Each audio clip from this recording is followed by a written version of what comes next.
सबसे पहले तो जितने भी समकालीन चैनल के जितने भी दर्शक हैं उसका मेरा प्रणाम है, नमस्कार है। ये जो हम काम कर रहे हैं ये आज से नहीं, पीढ़ी दर पीढ़ी से आ रहा, काम करते हुए आ रहे हैं। और जब हटिया बन रही थी 1962 के समय में, तो उस समय इस जगह में 14 कारीगर आए थे बाहर से लोग।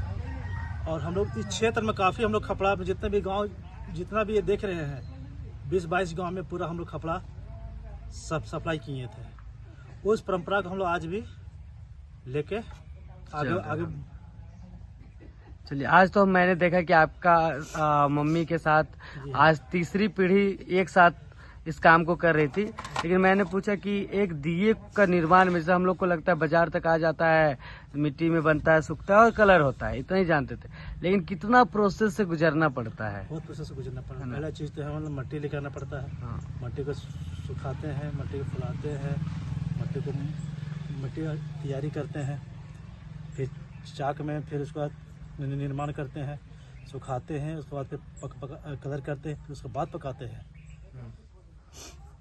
और जैसे लोगों को लगता है कि पकाना आसान है कि कुछ डाले पका ले, लेकिन इस अमेठी को बनाने में, इस चिंगारी का जो सांचा है, तावा को बनाने में कितना समय लगता है, कितना इसमें बारीकियों का ध्यान रखना पड़ता है। बहुत बारीकी का ध्यान में करना पड़ता है। अगर जरा से मिस्टेक किए तो बहुत दिक्कत होता है।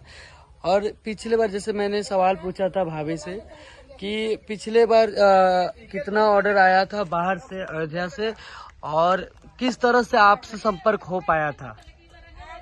पिछले बार 40,000 का हुआ था।